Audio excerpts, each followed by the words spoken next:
And good afternoon, everybody. Happy Friday. Hello. Yes, thank you again for joining us here at McKamie's Masterclass. We're happy to be here today and have a pretty fun topic for you all that I think should apply to everybody, and that is the topic of how to do some really solid, good practicing.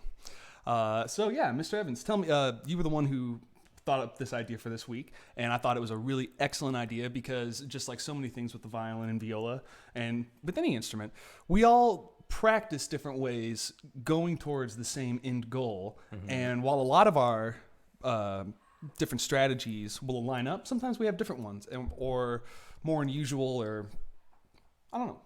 Different ways of thinking about it. Exactly.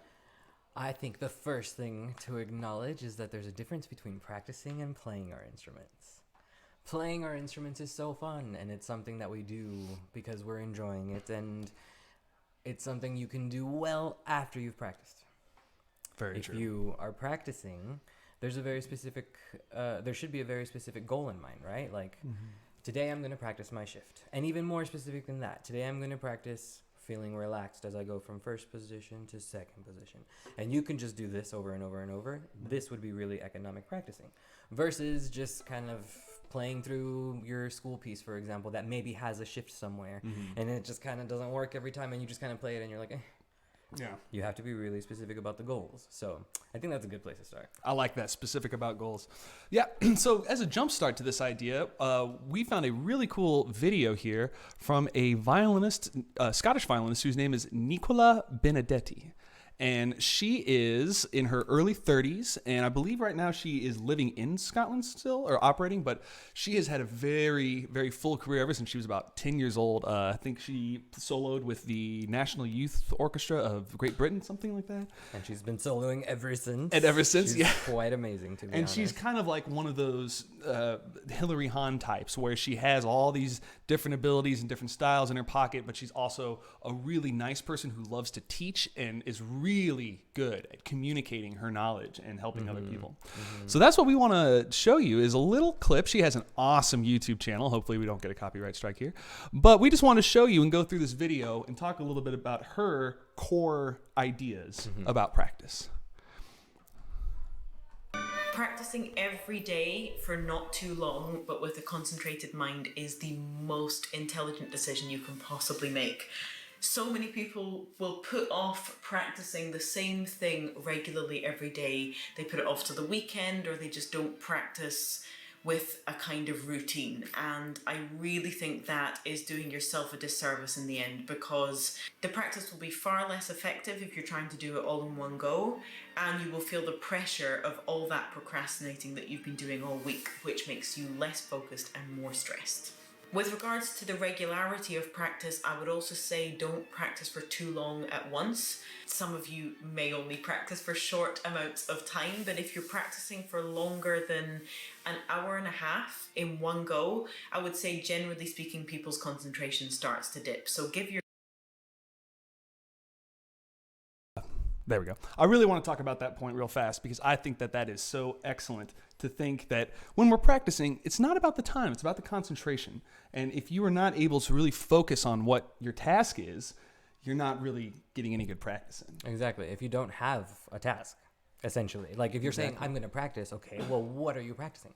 It has to be very specific, because if you don't have a task, then you're not doing much except wasting time. That's a really negative way. That's to a say negative. it, That's a but negative way to say it, but it's wasted. You're not maximizing your productive. time. Yes, you Yeah. could be doing a lot more with it. Okay, let's keep going. Let's see what.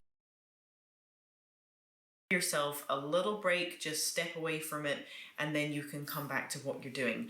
But whatever you feel you can actually sustain on a daily basis, for me, that is the best thing that you can do. Try to have some kind of routine that you can at least fulfill the fundamentals of. You can fulfill the basics of that routine on a daily basis.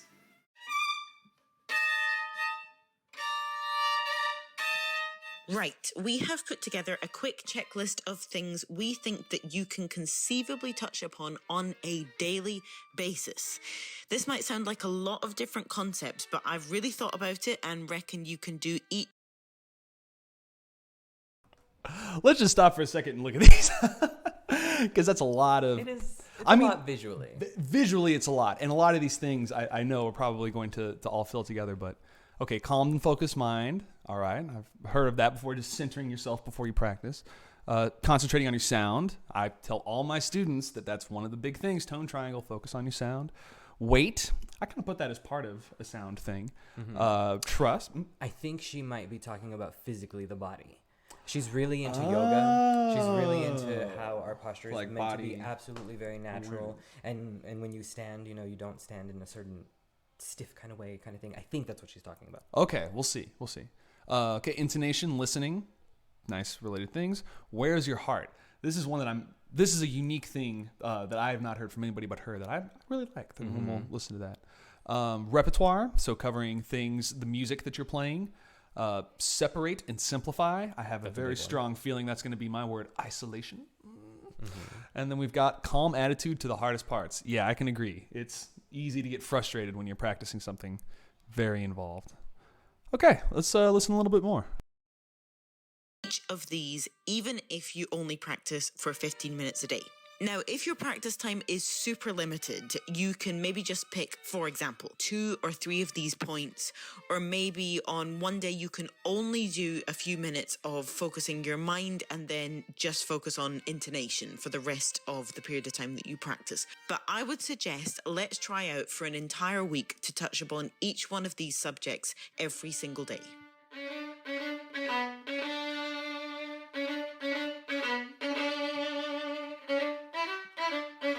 Got some Sibelius third movement there. Couldn't help myself. Practicing under tempo though, and very carefully. Please note. Also, that piece yes, is so fast. And that bowing is so brutally hard, and the full tempo is yeah, ba-da-ba-dee-ba-da-ba-da, ba-dee-ba-dee-ba-dee-ba-da, and she's going da ba-da-da-da-da-da. To make sure she has every note under control. Nobody believes me. But when I say if you can play it slow, you can play it fast. It is not a lie. It is not propaganda from the practice police. It is the truth. That reminds me of Two Set. Have you seen that clip of Two Set that they have where like some ridiculous person was like, I can play super fast. The fast. Oh, yes. I want one of those shirts. I'm so glad they made that video because it's like that. You're exactly right. Playing fast doesn't mean anything. I want one of those shirts so badly. Okay, back to the video now.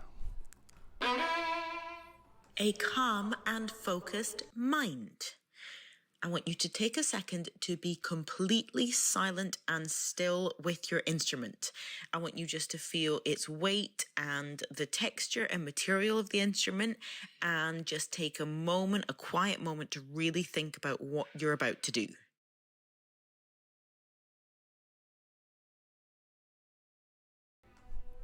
Okay, so this one I think at first seems like, oh, man, that's a lot, that's extra.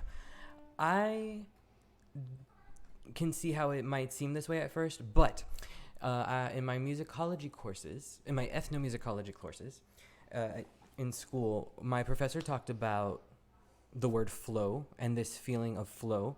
Humans experience flow whenever they enter a stage of deep concentration. So it could be with anything.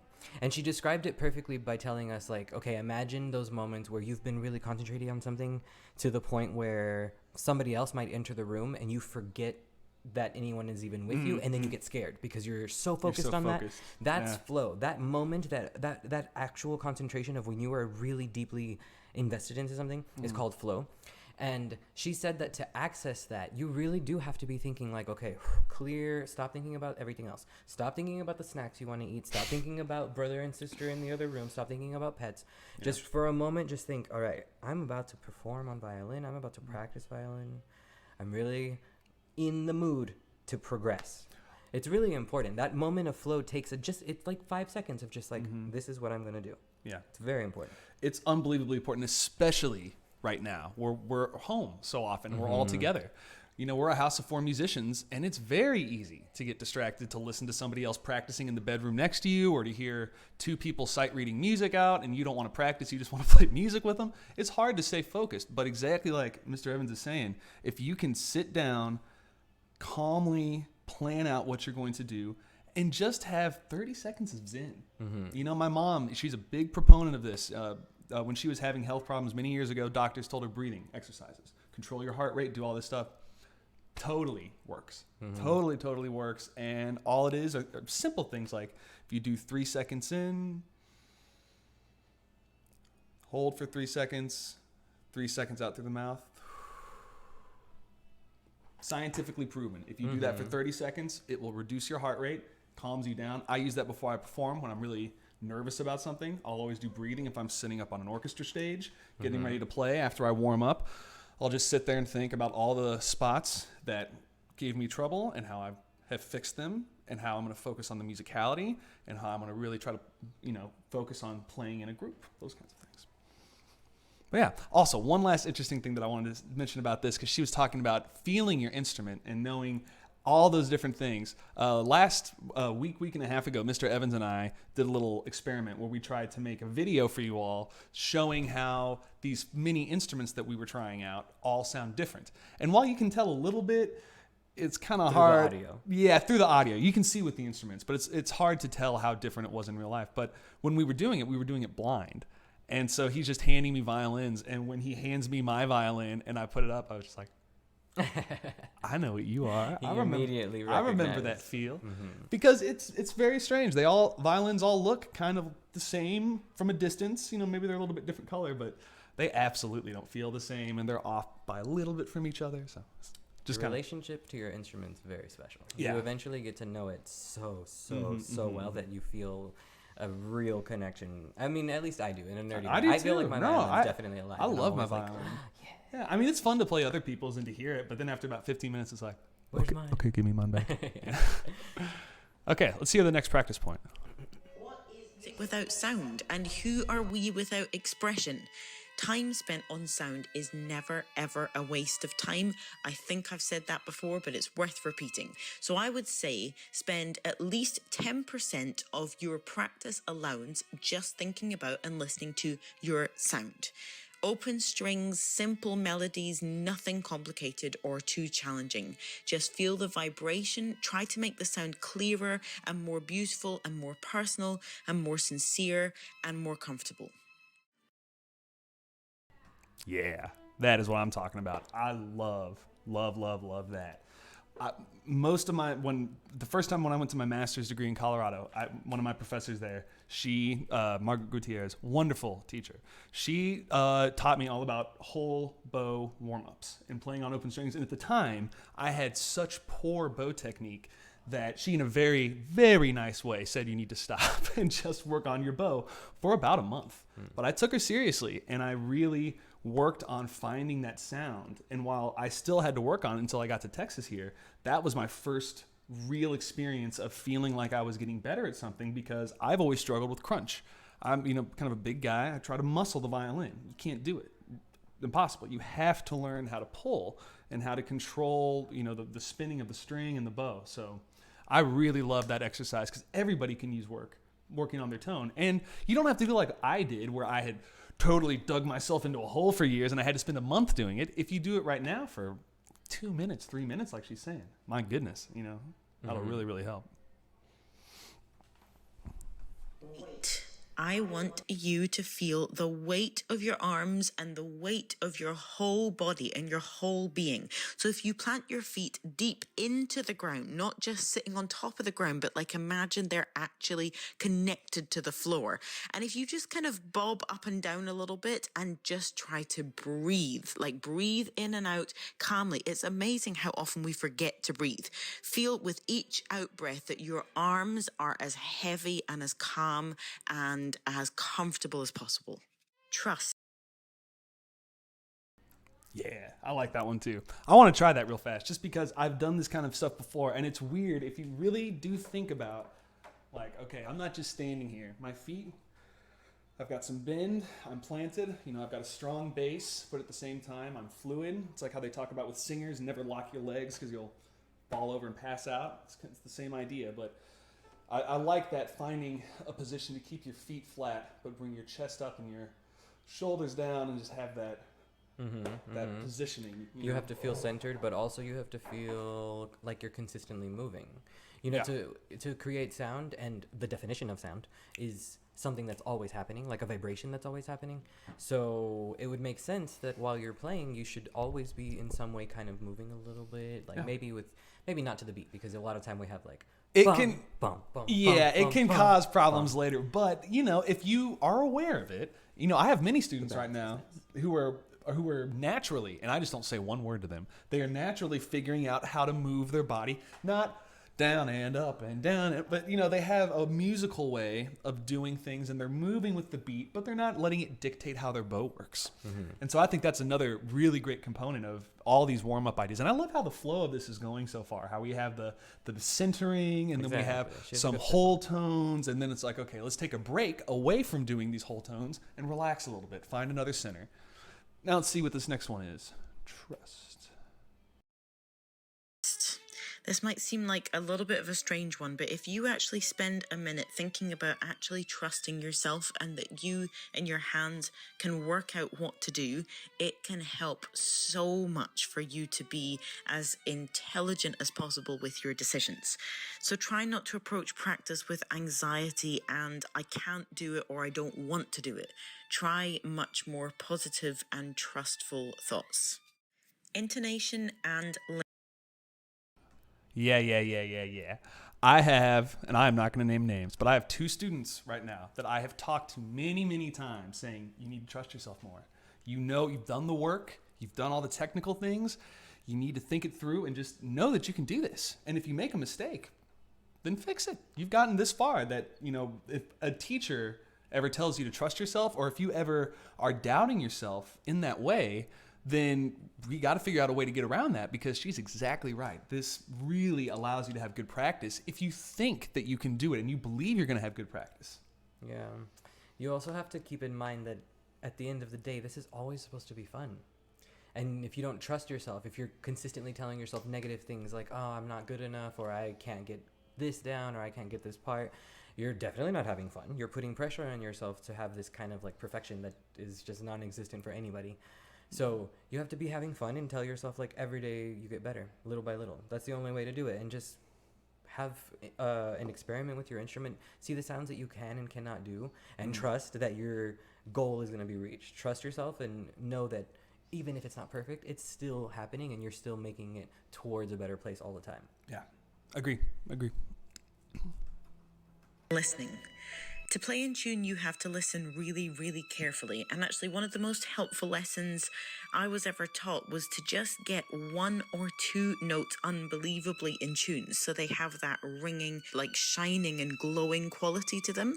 Once you know what that really in tune feeling feels like, it's almost something that you can get addicted to, and you want everything you play to have that same ringing quality to it. So just focus on those 1 or 2 notes, literally just a few notes in first position, or for people playing more advanced repertoire, pick a few notes that you know are often out of tune or are the result of a tricky shift or something like that. If you pick those notes and just get that ringing quality, your ears will start to demand more of the same. So I want to ask, where is your heart? Okay, before we go into this next one here, I liked all of that with just focusing on 2 notes. One of the concepts that I always teach my kids is we work like crazy to get our first finger laser in tune, because that's the only finger that we put on the instrument that has no relationship to another finger. Because once we put something else down, it has a relationship to that one. Until we get that one, all we have is our thumb and where we normally put to the side of our hand. So if we can really, really feel secure with that and then go to a 2, everything else is half-step, whole-step relationships. So I love how she says just focus on 1 or 2 notes for a practice session. And if you paid attention to what she was playing while she was talking, she was doing maybe 4 or 5 notes, but she was repeating those 4 or 5 notes. And you might have noticed she was using vibrato for every note. A lot of teachers, myself included, would say that it's really important to practice intonation without vibrato. And First. Also without vibrato first maybe. And then with what she was doing, in addition to hearing her intonation, whether it was in her tune or not, was she was creating the vibration through her instrument. She tried to get every single note to be resonant while she was vibrating, while still keeping herself in tune. Yeah. So Just in case you might have thought, like, well, she played more than 2 notes, or she was doing a lot of vibrato. Like, there was a reason. Exactly, yes. And so that's what, we always tell you as teachers is to, build it up from a base level. And she has had so many other things put on. But thank you for mentioning that. That was a very, very good point. Okay, so let's hear the heart. Addressing what you actually feel towards music at some point in your practice is unbelievably something we quite often do not do. If you notice you've been playing for 40 minutes and it's all just been cold work, maybe question something like where the music is from, or what's the point of it, or who wrote it, or what is it trying to say, and how can you personally best do justice to its meaning. However small or large the repertoire. Okay, I definitely like that. Having discussing, making sure that when you're playing music that you have a goal in mind, or you've got an emotional connection to it, or some kind of thought. It goes back to, again, knowing why you're doing this, which is to have fun. Yeah. And to get better at it, you just have to have like a deeper understanding or connection to it. Actually, this morning I was teaching a student who's playing 2 excerpts. One excerpt is really fast and upbeat. The other one is from an opera, and most operas, this one included, are very dramatic and very slow and very about like, the moment. Pathos. And so he had to do actually the same figure-esque, like the same kind of this. So this was the happy version, and then he had the sad version. And we talked a lot about how if you play them with the technical correct tempo, or maybe like a little quieter or softer, sure, you're doing one part of it. But if you're not really thinking like, this is happy, I want to be happy, it's not going to sound so happy. And then you have to really be in the mood of like, okay, I'm really sad now. Somebody in the opera just fell off the stage probably, and they're not singing so well. It makes such a difference. You have to live in that moment. And I think that's what she's talking about. It makes such a huge difference. And this is all applied to your music right now. Everybody's solos, I can think off the top of my head. I know we got a gavotte, that's a dance, so that's something that's going to be more lively. We have our minor songs that are more of our love songs that some of you are working on, that are a little sadder, that don't go as quickly and need more tone. So you can always apply this idea of heart right now to music. That was good. I like that. Part you have to work on is it is best to lay out beforehand what you have to achieve and schedule your time so you don't, by mistake, miss half of the important bits. Believe me, I've done this myself so many times. Know how long the repertoire is that you have to play through or you have to work on, and make sure you can actually get through it. And if you can't get through it, make sure that it's an aware decision where you've worked out that you have so much repertoire to get through in that week, and you're deciding to do one thing per day or something like that. And if you have to make a choice, I would say make sure you do the bits you're struggling with the most. Prioritize them and do them first. Separate and simplify. Separate out anything you can think of, be it rhythm and notes, left hand and right hand, sound production from intonation. Yes, practicing intonation much quieter is extremely useful, and practicing sound only on open strings or on a much simplified left-hand part is excellent to do too. So simplify and separate out as many things as possible. Identify the hardest parts and be calm. Because you know you're going to be doing these on a daily basis, you can be calm and trust the amazing results of repetition.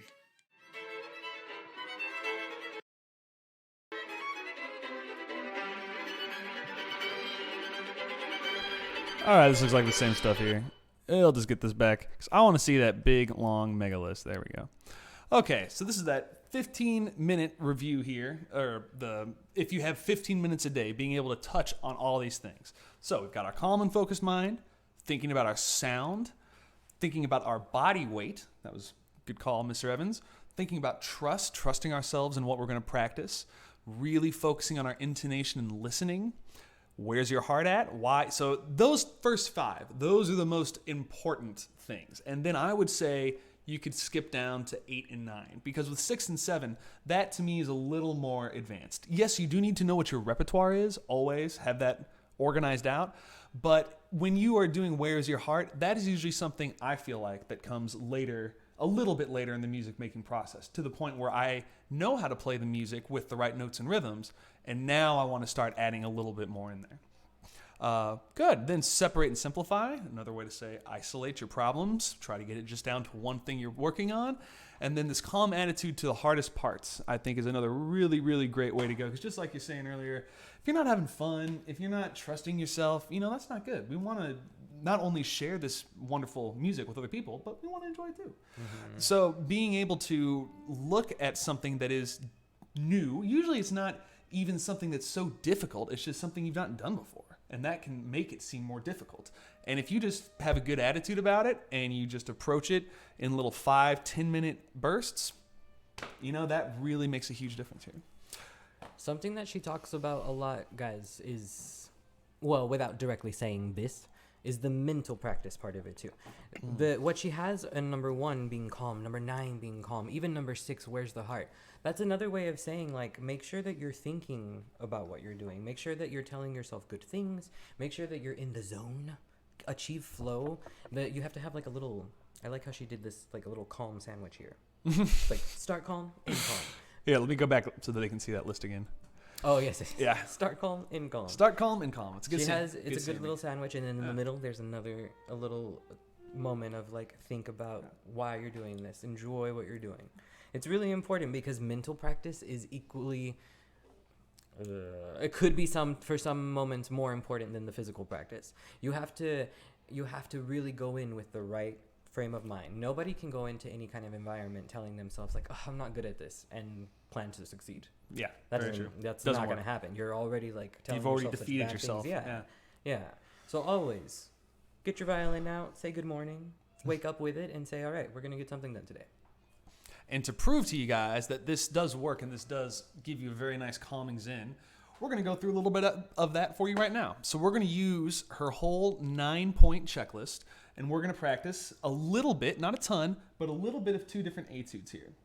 So I'll ask, Mr. Evans, how would you like to do this? Do you want to do 2 separate ones and then switch, or do you want to do the same one and switch? How would you like to do this? You mean one etude at a time versus... Mm-hmm. Yeah, just one etude at a time, because what I'm Let's look at one etude okay. at a time, yeah. Woo. Okay, so first things that we want to do here, thank you, is get ourselves nice and calm. Calm and focused mind. Wait, before that, I think we're missing... Did we not have our music? No. I just forgot which etude is happening on this one. There we go. I like this one. You found it? Yeah.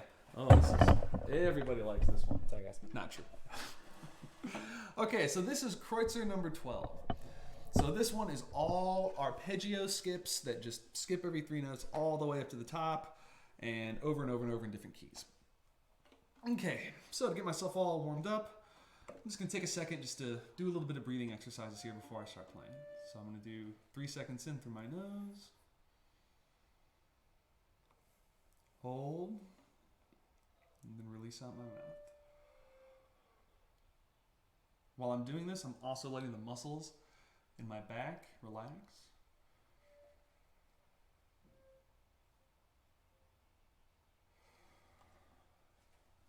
And it's weird. It makes a difference. Like, I feel good. I have felt terrible for the last 36 hours, so it's nice to be able to feel good again. Okay, so now I'm gonna work on my sound. So I'm just gonna pick the very first note. It's this A.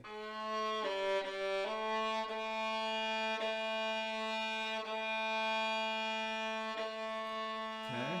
Thinking about my right arm, trying to relax. I'm gonna move to another string. Thinking about a relaxed elbow.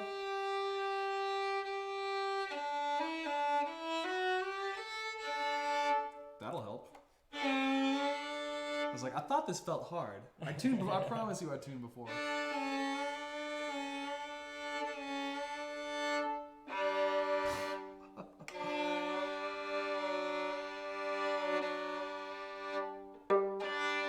All right, out of tune for the win.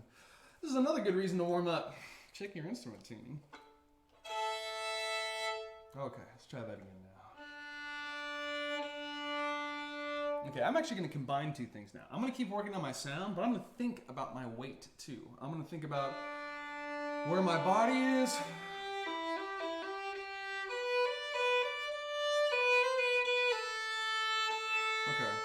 Okay, so I trust myself that I can work on this now. So I'm going to start with this first line, and I'm just going to go super slow. I'm not going to do any slurs, just note by note, and these are all 16th notes. Can I show them what you're going to do? Please do.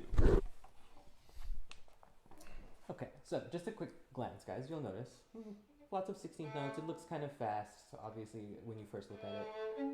So he's going to just start with something like that. All right.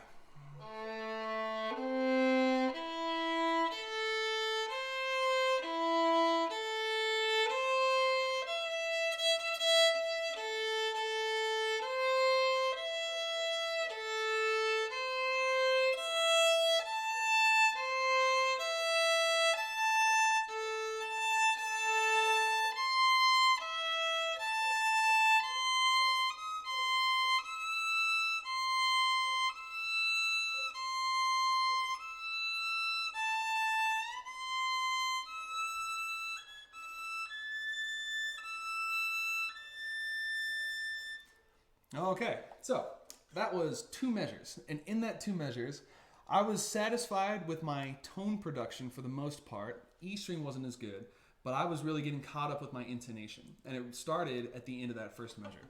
So I'm going to go back through now and take this next part, the intonation step, and I'm going to really check every one of these notes. So my first note...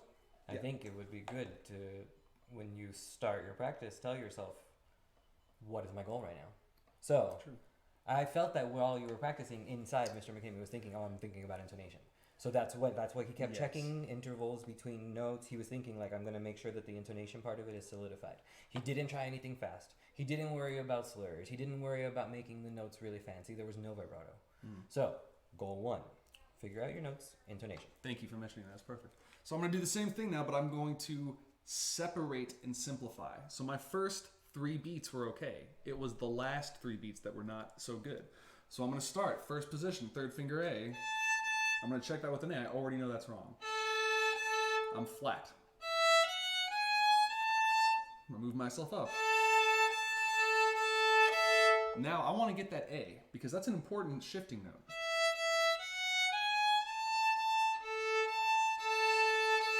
Okay.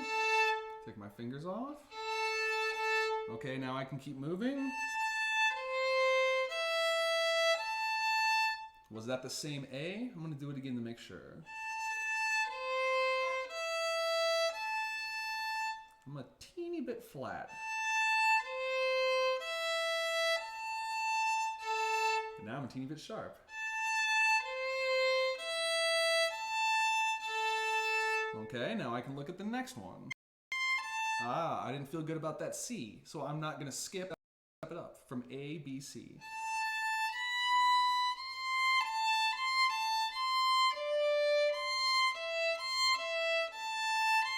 So I'm just playing these 4 notes. Now I know I have an extension that I was flat last time. There it is.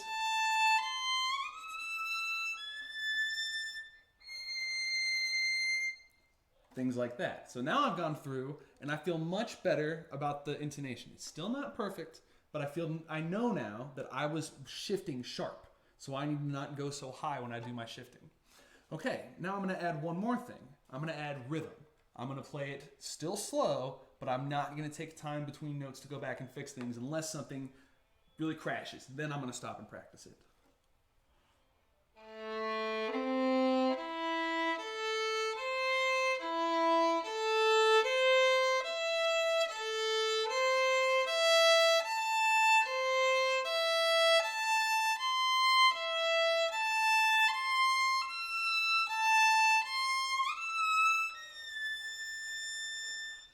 Okay, not too bad until I got to the last 2 systems. And then I had problems with my extension, and then I had a bad shift and I did the wrong note at the end. So then the next step would be, you've gotten your intonation down. For the overall measure, you have to isolate. She says isolate. Mm-hmm. You have to isolate the hard part, figure out what exactly is causing a problem. So I think in this example, it would be the shift. So you have to go from just the note before the shift and just the note after the shift. That's isolating. Yeah. You just practice traveling back and forth a couple of times until you get really used to it, and then you go back and try everything. We didn't have to do it now, I was just saying. No, you're right. It's good practice. Good. And then the last, so with this checklist that we have, while some of the things do make a lot of sense to go in order, some of them are just kind of things to keep in your mind. Kind of like what we were talking about with the column sandwich. She puts that calm attitude towards the hardest parts at the bottom because in general with our practice, that's how we should organize it. Is we should start our practice with things that we know we're good at. By now, all of y'all know how to play a scale. You can do that. You don't need to look at a book. What you can do with that scale is infinite. You want to work on 2-note slurs. You want to work on bouncing bows. You want to work on vibrato. A scale can help you with all of those things, but just like Mr. Evans said, and just like Nicola said, if we don't have a goal in mind, we're not going to accomplish much of anything. That would just be playing. It would just be playing. And Which would be fun. Playing is super fun, and it has its place. Play every day, of course. Don't feel like you can only practice and you can't enjoy it. But this makes it better. And like she said in the video, if you only have 15 minutes a day, and I know y'all got more than 15 minutes a day, if you have that much time, you have enough time to make meaningful progress in a day. Like what I just did right now, those 2 measures, if we weren't talking and I was practicing the same method for 5 minutes uninterrupted, not having to verbalize what I'm thinking, I feel like I could play it at full tempo very well. And I haven't played this. We specifically picked etudes that we haven't played in a long, long time. So now I'm on the roasting seat. Now it's time for you, Mr. Evans. Okay. What's going to be your etude that you practice?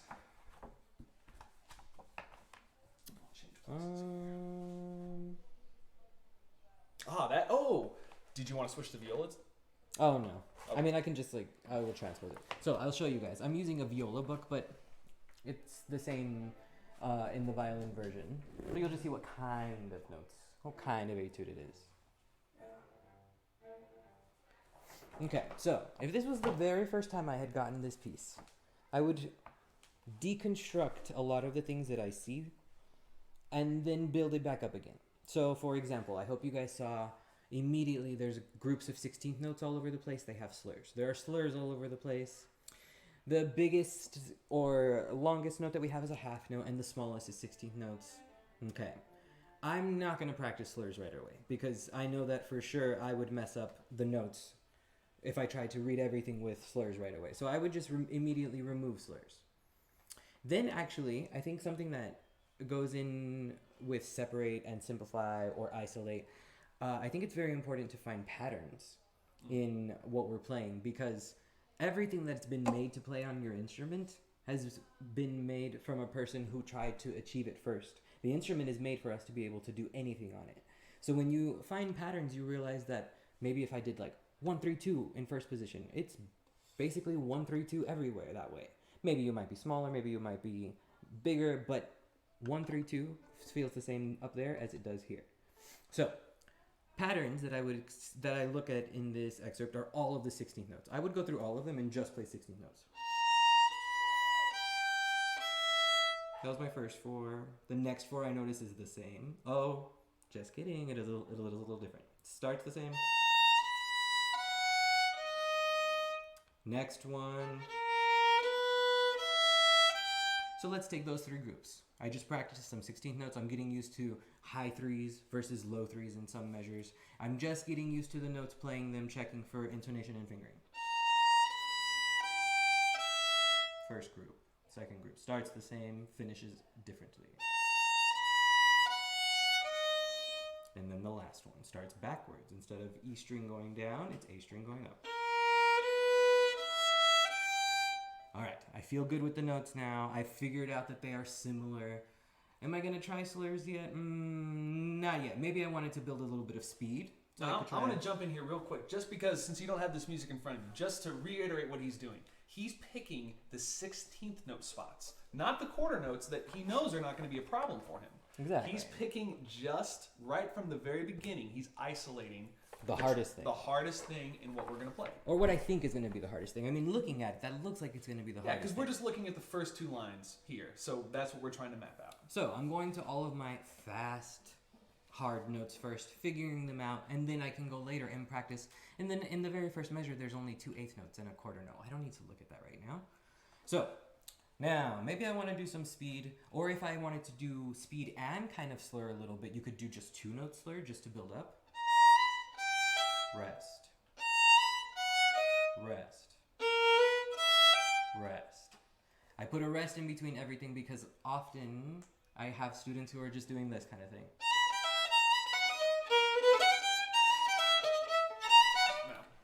You're not really teaching yourself anything, and if you give yourself a moment of pause, then you have a moment to reflect. Did I like what I just did? Yeah, that was successful. Can I go on? What's next?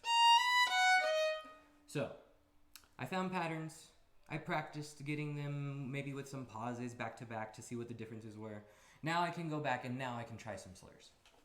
Starts up bow.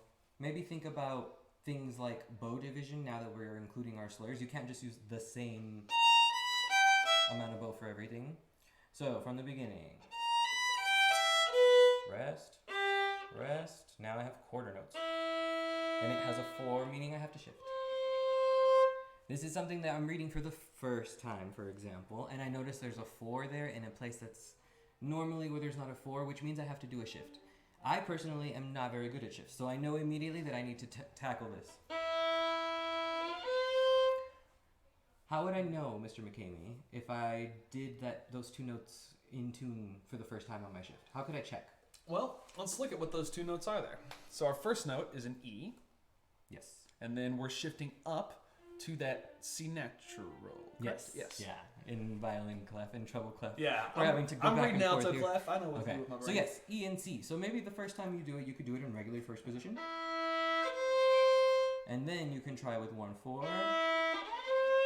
If you miss it, maybe there was a thought process missing of like, where am I coming from? Where am I going to? First position to third position kind of thing. Also something that I love to do before I even do the shift, and I was working with a lot of you guys at the high school on this with that D etude shifting exercise. Play it in first position. Get it in your ear. So if you know you're going from an E to a C, that's a half step. Now it doesn't look like a half, I mean it wouldn't look like that on the page, but my first finger, that's where that second finger is. So I know, okay, that's what that sounds like. Okay, now I'm gonna go forward. So I like to do that. I like to audiate or make a sound when I'm practicing slides, because then I can hear my 4 is gonna start here, and I can go right up to the note without going past it, and I can practice moving my other fingers underneath. So that would be my little addition to everything that's in there. So, after we've come up with some patterns, we've recognized some patterns, we've isolated something, like I isolated my shift. I knew that the shift would be a hard place for me. After that, looking at the etude from, if you guys, I'll give you one more look. Look at just the first line, You'll notice 16th notes, 8th notes, half notes. So, I think I can try my first line now. Keeping in mind that the 16th notes are the fastest notes. Then 8th notes are going to be next fastest, and then quarters and so on. So, I have to give myself a beat. Actually, Mr. McKamie, give me a beat. Okay, I'm sorry. Give me a metronomic beat. I had to do it. So, is this quarter notes? Eighth notes. Eighth notes? Or do you want them to be quarter notes? How fast would you like to go? You set the metronome. I can't because there's a reason I asked you to do it. Oh. So, you set the metronome. And we'll just say quarter notes. Okay, quarter notes? Okay. So, as soon as you have a beat, a practice beat, you immediately, we already know we had 16th notes, quarter notes, half notes. You should be thinking, how does a group of 16th notes fit into this? How does quarter notes fit into this? So if I have the steady beat, it is 16 notes. 1 E and 2 E and 1 T ta 2 T ta 1, whatever you want to say. Watermelon, water. You have to fit 4 16th notes into your beat. Now I have 8th notes. 1 and 2 and 1 and 2 and. Last quarter notes. 1, 2, 1, 2. Now, even though we're thinking quarter notes and we're saying 1, 2, you're always in your noggin going 1, 2, 3, 4. You're always subdividing in some way, some subdivision. Yeah, so now I have a tempo. Now I know how my rhythms go. Let's try my first line.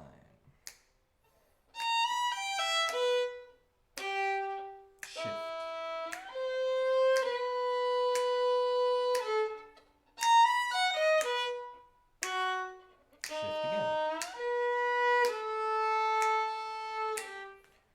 did 4 16th notes. I did 2 groups of 16th notes, which is the first thing I tackled. I acknowledged that I had 2 shifts, and I heard them. And I got through my first line. That took us about 5 minutes. Yeah. And then, if you go back to looking through your patterns, and if you guys had the music in front of you, you would see that the whole page is kind of like the same thing. And Mr. Evans, that is exactly what we've been working on. All of our students at NAVO and Braswell is trying to understand when we learn a solo, you're not learning, 25 lines. You're not learning 25 lines. The first theme comes back after the second 2 lines. There it is again. Another theme. Then you close with that. So when you learn the first 2 lines of a piece of music, in general, you've not learned one part, you've learned several parts throughout your piece. So that's another reason why this approach to practice is just so important, because you really maximize every second that you use on your instrument. And just like she said, now again, Nicola Benedetti is phenomenal, and she not only works super, super hard, but she has also, loved and known that she's wanted to do this since she was 5. She started on the violin, we looked up, she started when she was 4. And she really started caring about it when she was 5 years old, which is like, I don't even remember what I cared about when I was 5. But her point remains the same though, because we have both met very famous violinists from all over the world who are, tour the entire year. That's their only job. They all say the same thing. We only get 30 minutes of practice a day. I remember Rachel Barton Pine did a week-long workshop with her, and she had to do something ridiculous like, 6 full 1-hour lessons a day, then do 2 master classes, judge in the evening, and every other day play a new concerto. So she played the Brahms Violin Concerto, she played the Beethoven, and then she did Tchaikovsky. And all of us were like, how on earth did you do that? She's like, I've had these in my fingers for 25 years. Like, the pieces that I picked for you today, I don't have to think about. The Brahms, I still have to think about, because that's what she said to us. That wasn't as lodged in her brain, or she said it took a little more concentration. But the point is, she said, I sometimes only get 15 to 30 minutes a day, and she's one of the best violinists in the world. So there's something to be said that she can still, because she's playing way more than she's practicing at this point in her career, but she still says every day, I have to do my scales, I have to do my warm-up etudes, and then I always play the cadenzas of these certain pieces from different so her hardest parts. Yeah, her hardest parts, absolutely. She practices her harder parts, and she also knows, since she's such a super brain with all these pieces, if I practice this thing in Tchaikovsky, that will help me in my Sibelius, that will help me in my Beethoven, and all these things connect together. I think a good way to compare it, guys, is all of us have played, hopefully. So imagine you're a soloist, and that's your solo. That's like the solo that you've known since you were very, very young. Every night you have to play that solo. So you have it under your fingers, and you don't need to practice that. Instead, what you might practice is something like the technique that is required to do down, up, up. Because you know that's happening in your solo all the time. So you could do a scale that's probably in the key of your solo. That's what the economic practicing is that a soloist might do, that anybody is doing. No one is going every day and doing their whole solo, because they don't need to practice that. They know that already. They're practicing the special techniques required to make the solo even better than yesterday. So remember what playing is versus practicing. And everything that Nicola said, yes, is kind of advanced talking, but also applies to all levels of practicing, anything in life. Like if you're going to go lift weights at the gym, you should have a moment where you think about, okay, I'm about to lift 200 pounds. I can do this. And then think about how you're going to do it and stuff. It applies all across the world. So practice well. Yeah, practice well. And it will make you feel better. It's such a silly thing. But again, I cut back to the time right now where we're all here in our house and we have the time that we've dreamed about to practice and to do chamber music and all this stuff. It's hard to get focused and to do that. But once you start, it's so much easier. And it's so much fun to play. And the better you play, the more fun you're going to have. Yep. So. Anyway, thank you guys for hanging out with us. We always appreciate having a nice audience to hear us wrap up our week long of teaching. But I hope you guys have a great weekend. Stay safe. And we will catch you here next week. Bye-bye. Bye-bye.